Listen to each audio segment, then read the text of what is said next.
Conmen, the most devious of all criminals. Charming, cool and calculating, they betray trust and devastate lives, yet remain a complete enigma.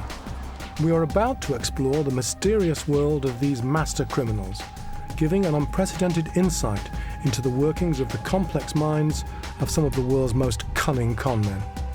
We will reveal the detail and the intricacies of their elaborate crimes, and uncover how they were brought dramatically to justice.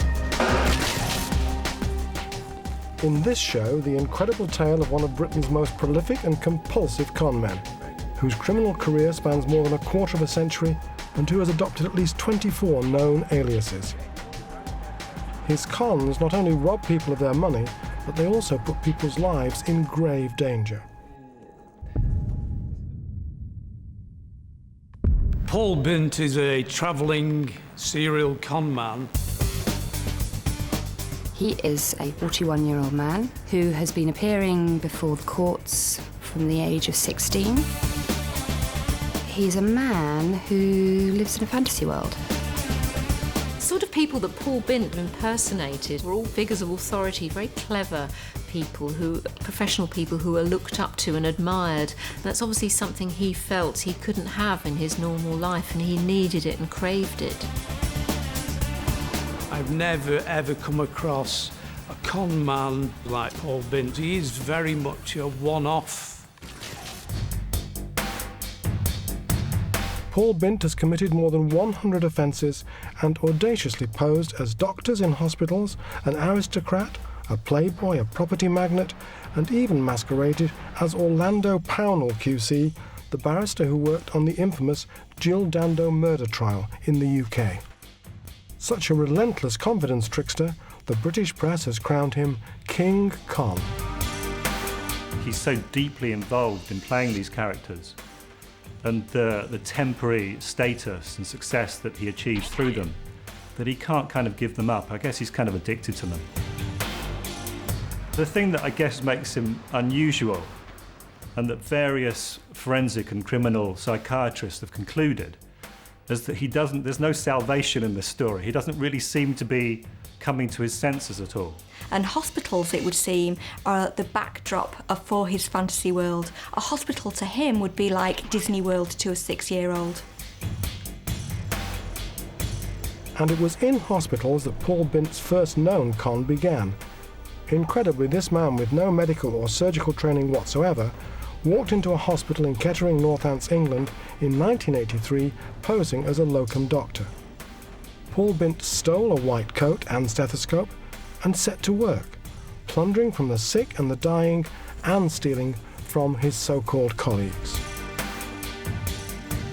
A year later, Paul Bint was pulling exactly the same disturbing con in the capital at the Whittington Hospital, North London, England. On the A&E ward of the Royal Whittington Hospital, Bint assumed the identity of Dr. Dominic York. Bint had discovered that Dr. York had gone to work in the USA, and so simply claimed he had returned to the UK sooner than expected. The man who coolly strolled into Whittington, using it as his hunting ground, cruelly took his con even further. When wearing his white coat, he perilously set to work as a doctor on the wards. While at the North London Hospital, despite no training, Paul Bint relished and performed a variety of tasks. He arranged x-rays, attended to a patient with a collapsed lung, and administered 12 stitches to a man with a head injury. He'd managed to sneak his way into various hospitals, mostly in London it seemed during that period, steal a doctor's coat, often steal a stethoscope or other equipment or a pager. Well, as soon as he put on the white coat, he was instantly, if you like, short-circuiting people's doubt and mistrust reaction. They were automatically inclined to trust him because they thought he was a doctor. So they're therefore going to put a lot more weight in things that he says. Now, how he was able to carry it on from there, I think it speaks a lot to his conman characteristics. He's obviously able to improvise and to talk a good game. He's able to sound convincing. Classic characteristics of a conman.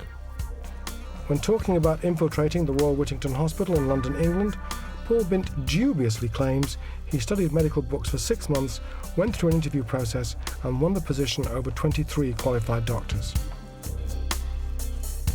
When I put to him that he was playing God with people's lives, that he was putting lives at risk, he said that No, he'd studied the medical books. If there was something he wasn't sure of, he'd always refer it. And he claimed that he acted responsibly. I mean, that, again, just shows you the level of self-deception that's going on with such an individual. The reality was he was an unremarkable man who had strolled in off the street and terrifyingly consulted with patients and administered treatments to seriously ill people. From the Whittington Hospital, Bint did shifts at St Bartholomew's Hospital in East London and the Hammersmith Hospital. At these British hospitals, his disturbing, dangerous and reckless behaviour continued. It's fairly well documented that he did do a number of very alarming things, such as putting stitches in a man who came into accident emergency with a head wound. He changed the drip on somebody, I think, come round after surgery. There was even a claim that he was present during emergency heart surgery in one hospital in London. So he was involved in some very serious medical situations. He was putting lives potentially at risk by doing that, and he was manipulating them at a time when they were at their most vulnerable. By arrogantly assuming the role of doctor, Paul Bint had found the perfect con and playground to support an extravagant lifestyle and to also fulfill his own warped fantasies of self-importance and grandeur. By putting on a doctor's coat, you're taking advantage of what you might call the authority effect or the white coat effect, because doctors are a class of society who automatically command a lot of trust, and that's something that con men often do. They often pose as an authority figure. And of course, people would respond to him very differently as Dr. Bint than Mr. Bint. So he would gain respect, he would have the trust of other people, which of course would allow him to exploit them. I think Paul Bint obviously became a little bit of a Walter Mitty type character. He believed he was a doctor, he believed he had power over these patients, and that he was giving them care and attention in the way that a doctor would.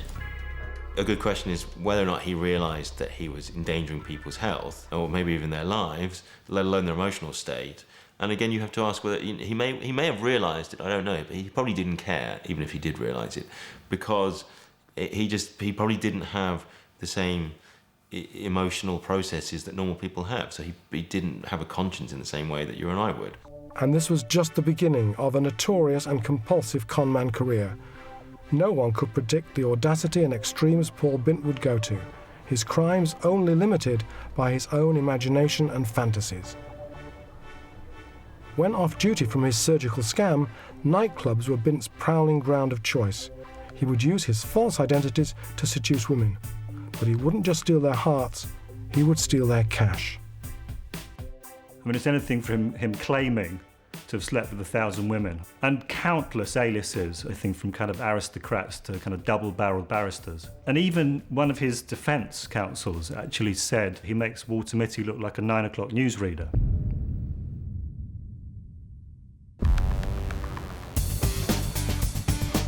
Paul Bint is a serial conman whose career has spanned 3 decades of shocking and unsettling scams.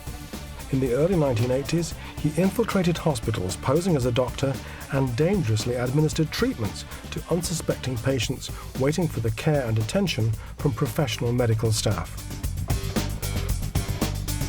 He often justified it by saying he was there on the front line, he probably saved a few lives, he pored over medical books, he'd done his research, he was responsible. If there was something he didn't know, he described it as a kind of sequential process being in an accident emergency. You would pass on a particular problem. It's easy to get sidetracked by the fact that he'd taken on this persona of a doctor and was in the environment of hospitals.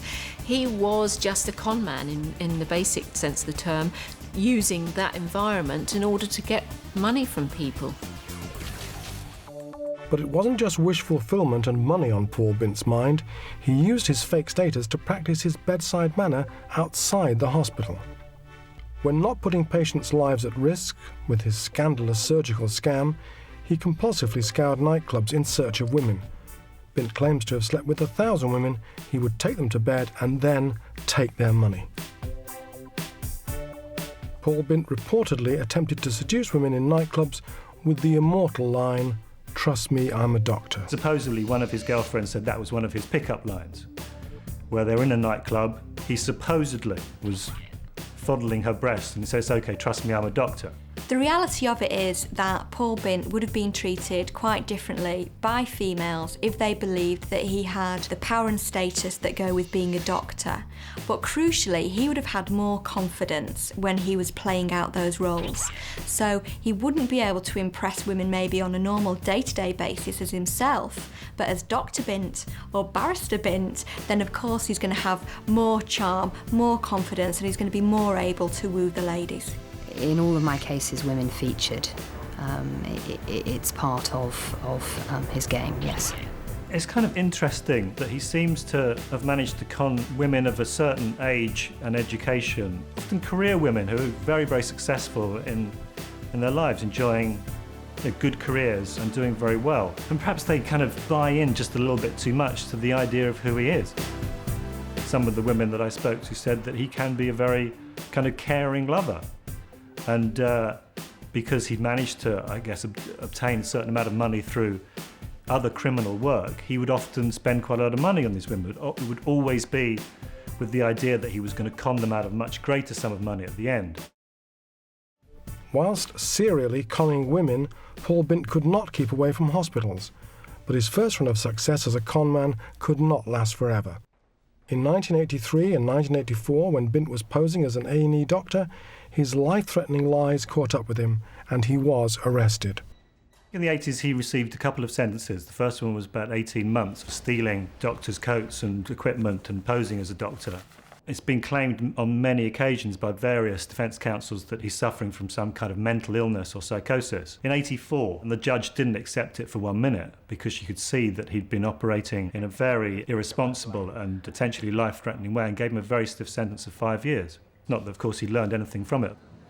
After being released from prison, Paul Bint quickly returned to his Walter Mitty ways, but this time he adopted a brand new tack. He decided that the best way to con his way to richness, status, and into women's bedrooms was to adopt the personas of a string of wealthy, eminent, and successful individuals. He stole the tools necessary to create the illusion of wealth and status. Although no one can tell if he stole to convince people he was successful and wealthy, or if he convinced people he was successful and powerful in order to help him steal. He seemed to need both equally. He claimed to be the Duke of Arundel and invented the persona of a wealthy aristocrat called Piers Oppenheimer in order to successfully scam and seduce, but the police were always on his tail. They arrested him several times, and in 1988 he found himself back behind bars serving a 4-year sentence. If he believes he is Piers Oppenheimer, or he is, a double-barreled surnamed leading barrister, that's enough for him. And he'll ride it for as long as he can. So I think you probably need to have, on a deeper psychological level, you need to have extremely low self-esteem. And you need to have a commitment to see it through, even though you know it's going to catch up with you eventually. The sort of people that Paul Bint sort of impersonated or took on personas of were all figures of authority, very clever people, professional people who were looked up to and admired. And that's obviously something he felt he couldn't have in his normal life, and he needed it and craved it.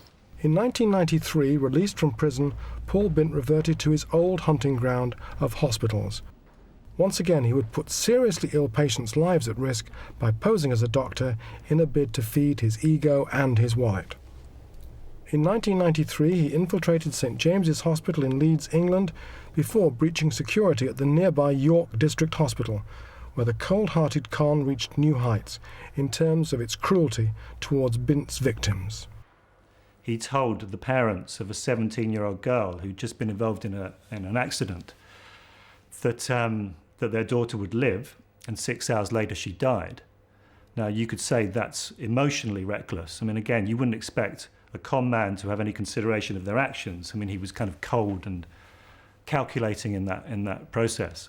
So there's that kind of emotional cruelty, but there's clearly the very serious matter of him being in a position where potentially someone could have died because he could have made the wrong diagnosis or performed the wrong emergency operation. I mean, to tell the parents of a child that they're going to live only to find out a short while later that that's just not true is treating people's emotions with such disdain. It's horrible.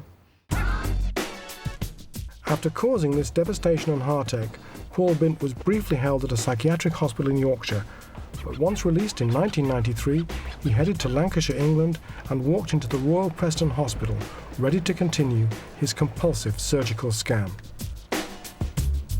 In Preston General Hospital, he's offered to act as an anaesthetist with one case. So again, very serious, life-threatening decisions that he was making. In the instance when I dealt with him at Royal Preston Hospital, which was actually on Boxing Day of 1993, he'd gone to Royal Preston Hospital and claimed he was a locum covering for the surgical registrar. He knows the layout of hospitals. He went to the telephonist room. He obtained the surgical registrar's pager and had all his calls diverted to himself. One of the great dangers with this was that the surgical registrar was on a major incident team, so if over that Christmas New Year period there'd been a major incident, obviously he wouldn't have been able to be contacted because Paul Bint had the pager. When Paul Bint was playing the role of Dr. Bint, he would have been very deeply immersed in his fantasy life. And so actually the people who he was applying treatment to him would just be like extras in a TV production. And they would just be tools for him really to act out his fantasies. He probably didn't see them as real people at all. I believe that his basic motive for entering hospitals was to steal. He would go in knowing that there were good pickings if he could get into the consultant surgeons' changing rooms near to the operating theatres, and then would steal wallets containing credit cards. And then he would use those credit cards to obtain money to live off for some time. I view Paul Bint as a compensatory narcissist. So what that means is that the reality of himself is so inadequate that he wants to escape from that. So he retreats into a fantasy world. He'll be preoccupied with fantasies of himself as brilliant, as successful, as confident, and everything that he would wish to be. But it's also got to be about control and about power, and potentially also always lead you to the women. By posing as a doctor, he often would meet people in that environment that he would then form relationships with.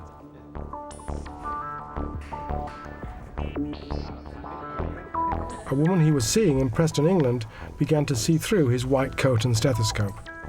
He spoke so often about his work at Royal Preston, his work as a doctor. It was basically his sole topic of conversation. And if they were out socially, he continually referred to the fact he was a doctor. Because he was in her company for a few weeks, she eventually thought that this just cannot be genuine. She was an intelligent girl, and her mother as well began to feel that there was something not right about Paul Bint. The woman contacted the police and the truth unfolded. But even in custody, Paul Bint's lies kept coming. On arrest, he'd given false details. He'd indicated he was Dr. David Watkin, whose details he'd obtained from a wallet he'd stolen from Leicester Royal Infirmary. He went through an interview claiming to be this person, and then we indicated near the end of the interview that we knew who he was from his fingerprint records, that we knew he was Paul Bint, and we knew his past record. He then wanted to be my best friend because he wanted bail, he wanted to get out again, and there was no realistic hope of him getting bail because it was obvious that he'd re-offend and he'd abscond. Paul Bint was refused bail, and when he faced trial in October 1994, was once again sent to prison, this time for 5 years. However, Michael Tominey put into action a plan that was intended to prevent Paul Bint ever repeating his hospital scam in the future. On his release in 1996, I arranged through the health service to have an early warning system when Paul was released from prison. I informed all the hospitals nationally, and we did a circulation to all police forces informing people that he was out and about. And I understand that system still continues to this day. But why does Paul Bint continue to revert to his surgical scam? When exploring his past, there are clues to help uncover and understand why Bint fixates upon and relentlessly targets hospitals in his cons. His reason was that he says that when he was the age of 12, he went into hospital to have an appendix operation. He says because of his parents splitting up and because of a difficult family background, he says it was the first time that he'd experienced unconditional care and love and a kind of safe environment. I think that is the point where the obsession started, and he seems to have made no secret of that by saying the incident of him having his appendix out, that was clearly a catalyst for his behaviour in the future. It is possible that when Paul went to hospital and had his appendix out, that the treatment he received from hospital staff was the best treatment that he'd actually had as a child so far. So that's very sad, and that tells you where the roots of his fantasy life started. But of course that's not a whole explanation for his behaviour. His behaviour is complex and it's bizarre. And it's probably wrong to try and explain a whole lifetime of pathological behaviour with one incident like that. But it does give us a clue, I think, as to his motivations, which is that he obviously associated being a doctor and being in that medical environment with a lot of things that were positive attributions for him. So he obviously felt kind of happy and safe and cared for in that hospital environment. And then later on, by posing as doctor, he could presumably get all those things you get when you put on a white coat: respect, admiration, people listening to you, people paying attention to you. So you can see how that would drive him. For reasons of escape and control, I think from a very early age he pretended to be other people and found that that was a way of wiping those kind of problems clean. And so by claiming that he was actually helping people, he's trying to justify his own actions in a pretty feeble way, but you know, his psychology in that sense is pretty feeble, so he's able to convince himself. I mean, one of his former girlfriends said to me that the thing about Paul Bint is that he's never come to terms with his own ordinariness. By 1996, Paul Bint was once again out of prison, and his compulsion to live out his conman fantasies was stronger than ever. This time, the serial confidence trickster had a new destination and target in mind. He was heading north, to Scotland. And I looked out and he was gone and the car was gone. Because I thought, that's a bit odd, because I still had the car keys. Since the early 80s, Paul Bint has spent time in and out of prison. Over 25 years, he has made a career of adopting aliases to dupe the public on an eclectic and extraordinary collection of levels. But his primary focus has always been infiltrating hospitals and posing as doctors, administering dangerous, life-threatening treatments and stealing from the staff and patients. By putting on that identity, maybe in his own twisted psychology, he was somehow short-cutting straight to all those attributes that he valued so much, you know, respect, status, without actually having to work for it.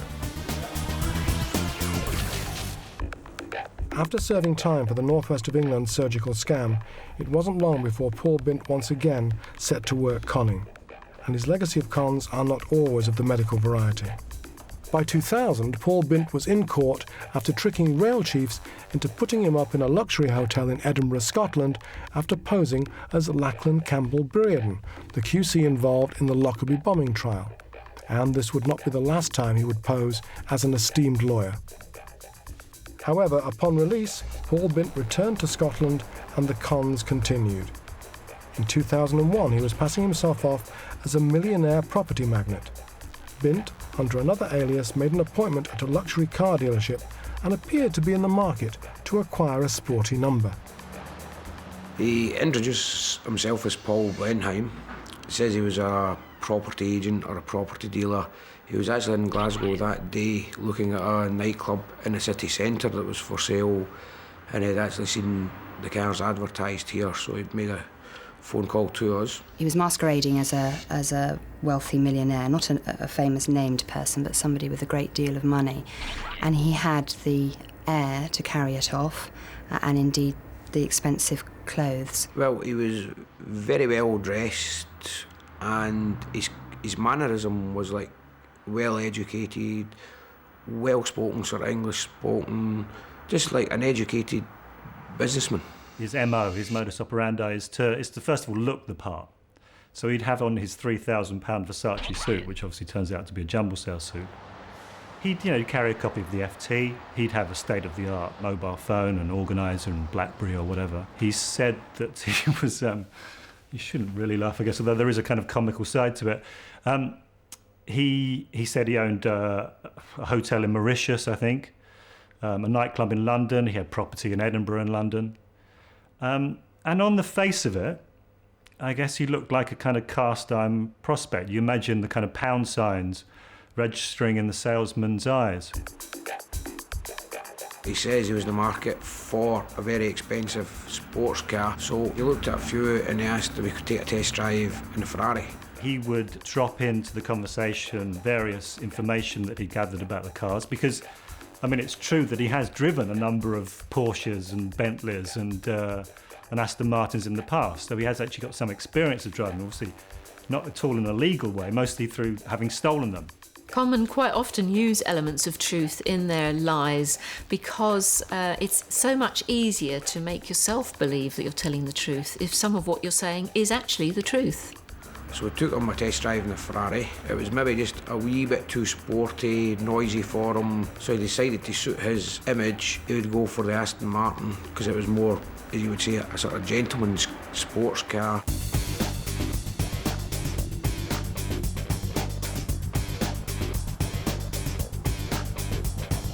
Normally a customer wants to drive a car to see the like and feel of it, so because I drove a Ferrari, I just took him out and just let him drive the Aston Martin and I was in the passenger seat.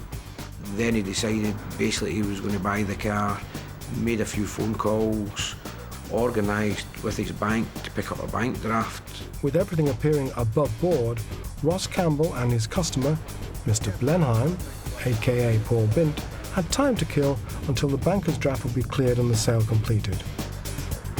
So we stopped for lunch. So I says, well, this pub here is just opened, we'll go in there. And he parked the car. I took the key and locked the car. Then we went into the pub. Right away he was using his phone, so I ordered up a couple of drinks and sandwiches, and he says, I'm just going to pop out to use my phone.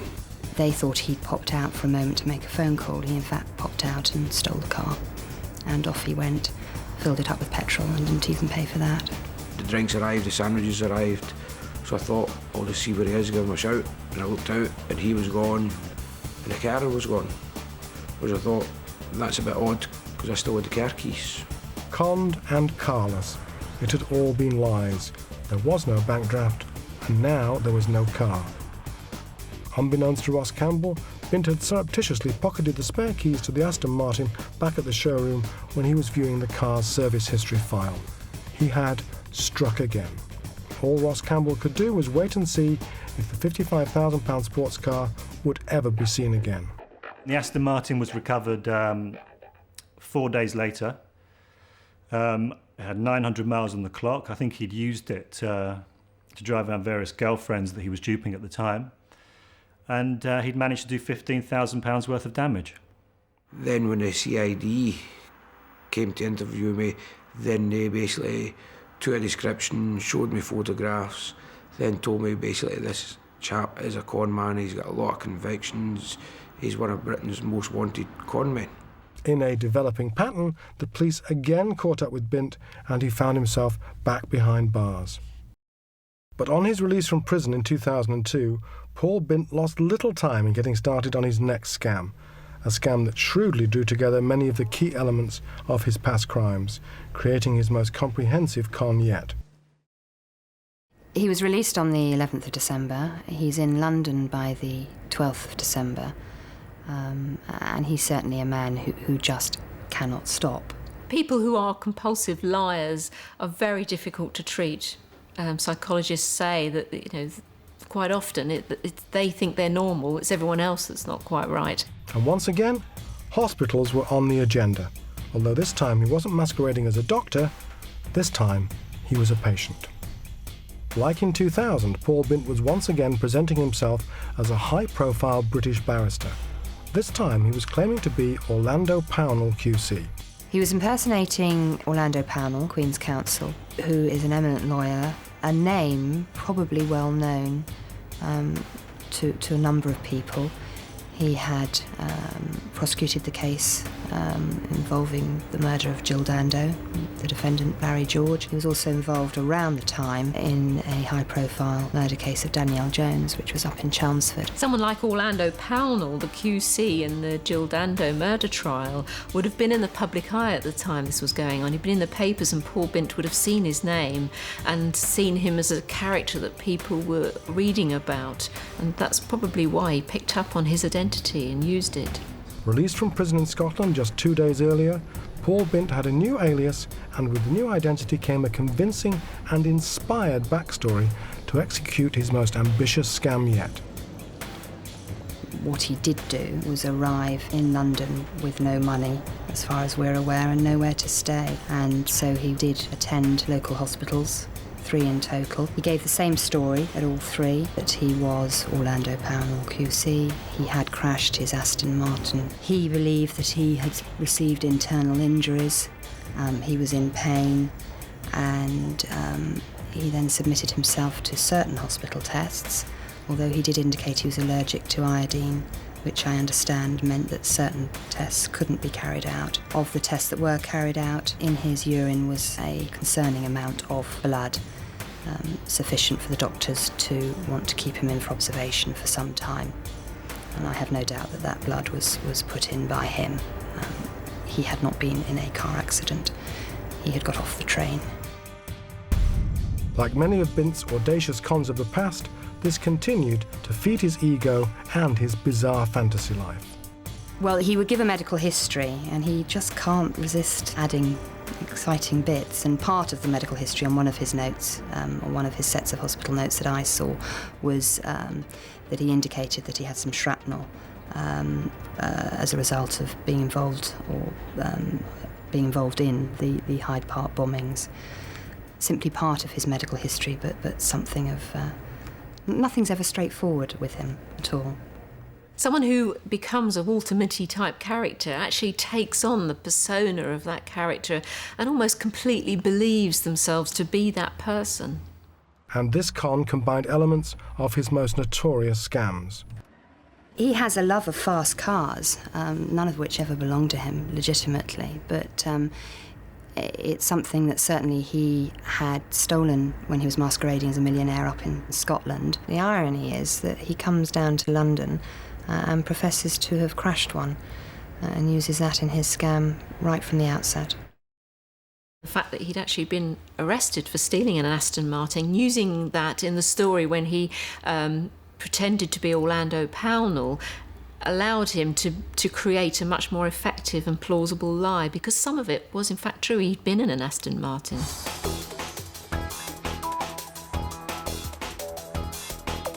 The trappings like the Aston Martin or a smart suit, they are absolutely essential to cons, particularly the type of con that he was trying to pull. And in con parlance, that's called putting on the dog, which is basically where you act the part. And that's based on some very important victim psychology. So if you're trying to pretend to be rich, for instance, but you don't look rich, you don't look wealthy, you don't look sophisticated, then the people you're trying to hobnob with will automatically suspect you, and they'll have an instant barrier of mistrust. But that works against them because they think they're protected against people who are trying to rip them off, for instance, because they think they can spot those people. But they automatically are more likely to accept people that seem like them, that seem well-to-do, that have a convincing air about them. Clearly it wasn't enough for him just to sort of try and pretend to be these people. He needed those extra trappings, the fast cars and the girlfriends and the nice houses. He needed all that other stuff as well to bolster his feeling of being powerful. There is some continuity between his stories in that he may adapt a theme and continue it. Certainly in this case, it was interrupted by some years in prison between the 2 incidences. Straight out of prison, Paul Bint had found a unique way to cope with the fact he didn't have a bed of his own to sleep in, and that bed ensured he had constant care and attention.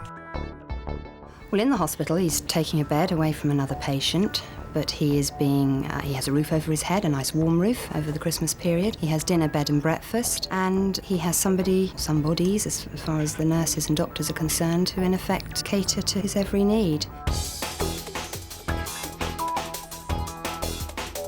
Con artists, a lot of what drives them is they do get a thrill out of proving to themselves somehow that they're a cut above the common herd, and that they're a step ahead, and that they're, you know, that they've put one over on you. And I suspect that Paul Bint probably did get a big thrill out of that, and that's probably part of what motivates him, because I think it's part of what motivates a lot of con artists. So it's all about having put one over on someone and proving that you are smarter and faster and better than they are. Settled into University College Hospital, London, England, Paul Bint knew his scam had a shelf life. So, from his sickbed, he spotted a female doctor who was to become his next unsuspecting victim.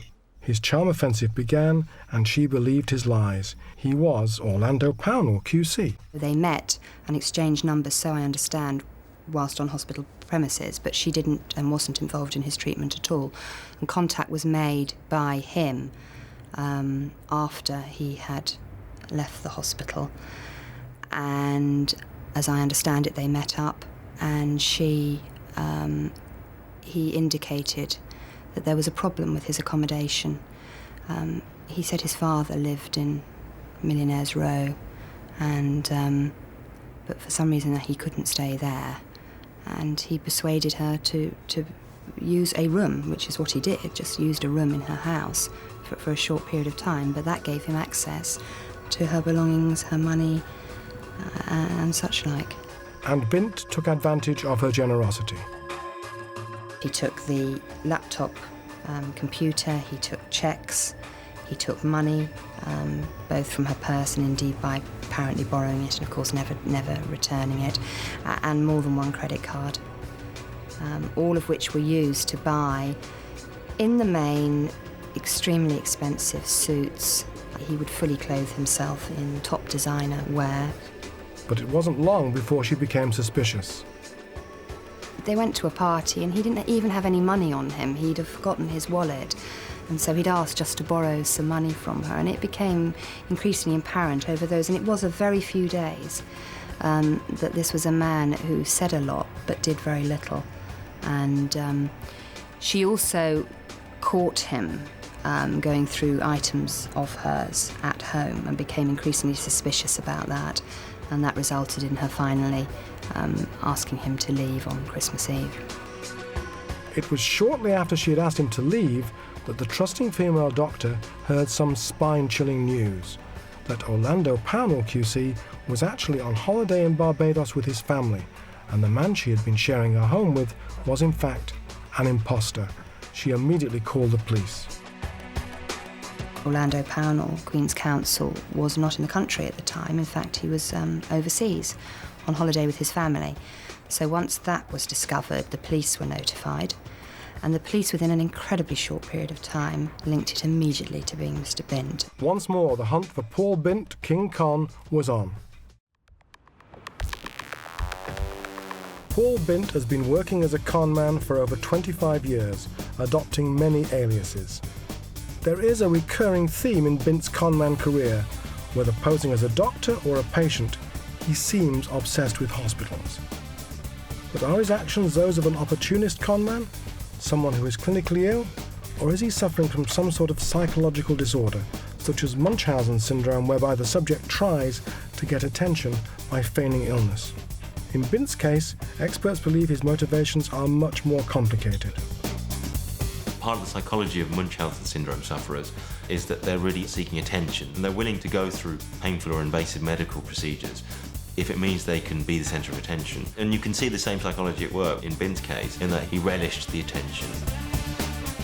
Munchausen syndrome is a label that you could apply to Paul Bint. This is when people contrive symptoms of physical illness so that they can receive care and attention. But also, Paul was willing to play the role of doctor, not just the role of patient. So it seems to me that the important thing is access to this environment where he can play out his fantasies. And so I would think that maybe a label that's best applied to him would be narcissist.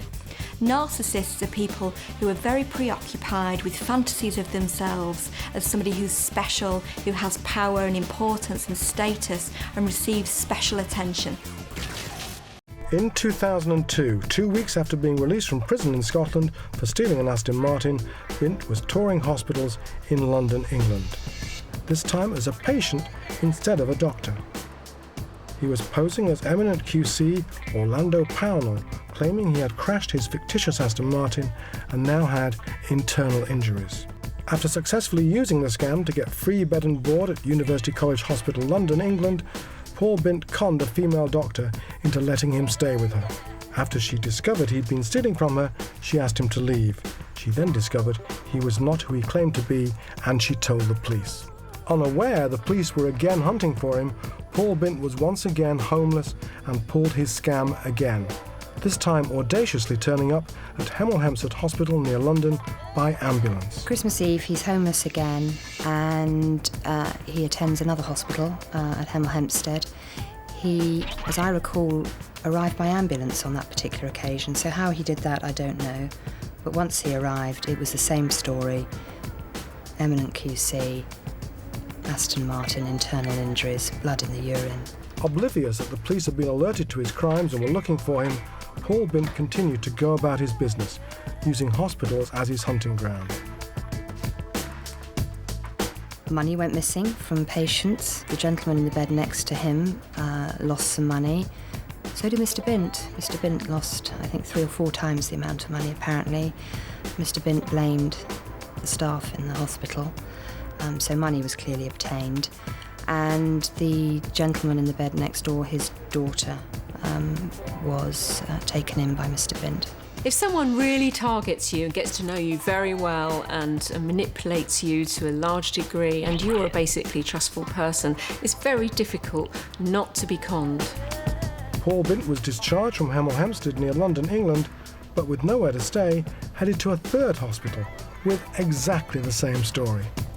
When he was released from that hospital, he went to the Whittington Hospital and did the same story again. And he stayed in the Whittington Hospital up until New Year's Eve.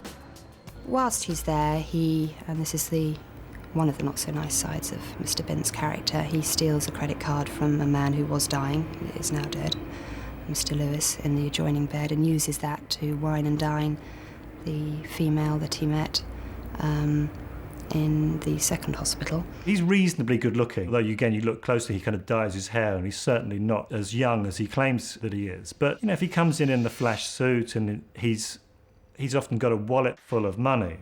I think when I was spending time with him in Edinburgh, he was carrying around £2,000 worth of cash.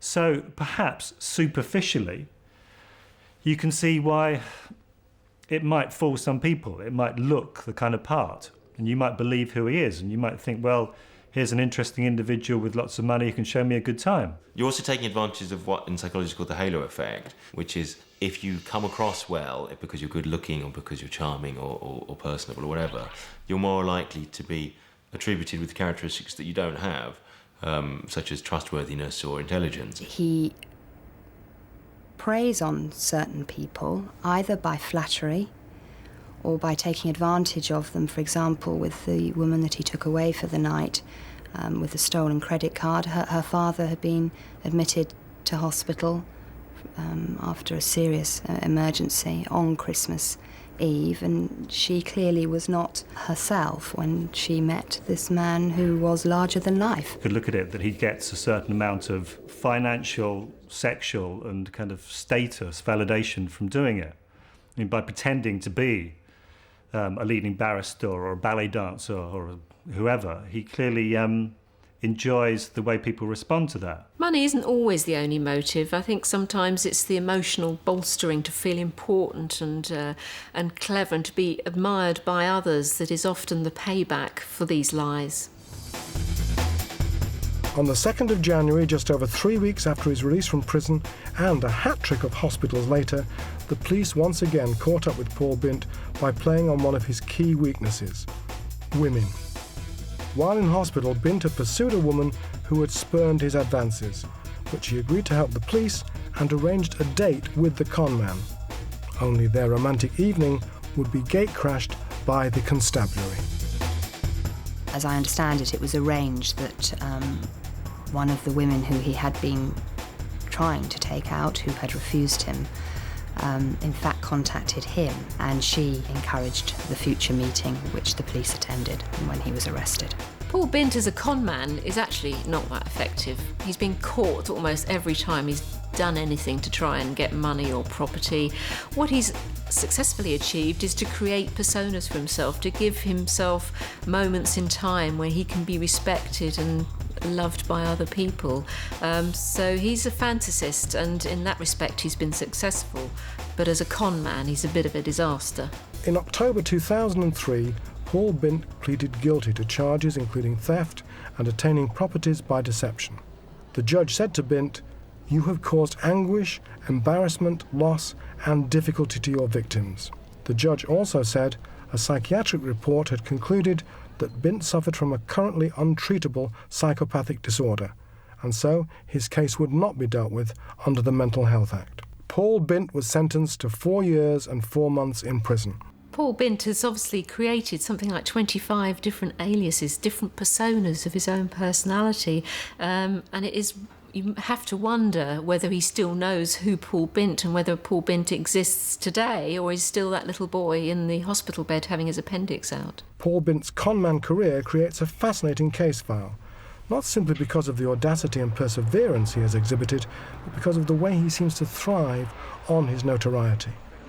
Unlike other conmen who by definition attempt to live anonymously, Bint has courted the press and even been interviewed by glossy magazines. I'm sure Paul Bint does enjoy people writing about him and the attention that he gets from being a con artist. People tend to view con artists as chancers, as rogues, rather than actually the criminals that they are. And so this would probably be quite an attractive identity for a man who has a very fragile sense of himself. In the kind of the colourful annals of British criminal history, he certainly stands out. He was dubbed by the police at one time King Con, and because the tabloids have written about him as Britain's cruelest con man. Paul Bint has committed over 100 offences, appeared in court over 20 times, and spent almost a decade of his 25-year conman career in custody. Now released, there are fears Paul Bint will never stop. I wouldn't be at all surprised if Paul Bint re-offended on release. The way that he's unable to go straight, if you like, for even a day is quite telling, but con artists often find it hard to go straight because they're just not used to doing anything else. What could Paul Bint have done for a real job? Would he have been equipped for a normal life? He probably felt not. I personally don't think he will have learnt anything. I don't think he'll even have learnt from his mistakes. I think he'll do it again, and I think he'll be caught again. As much as you might think he's the lovable rogue, as much as there's been some humorous things written about him being this Walter Mitty character, there's a very dangerous and sinister side to him, and the safest place for Paul Bint, quite frankly, is in jail.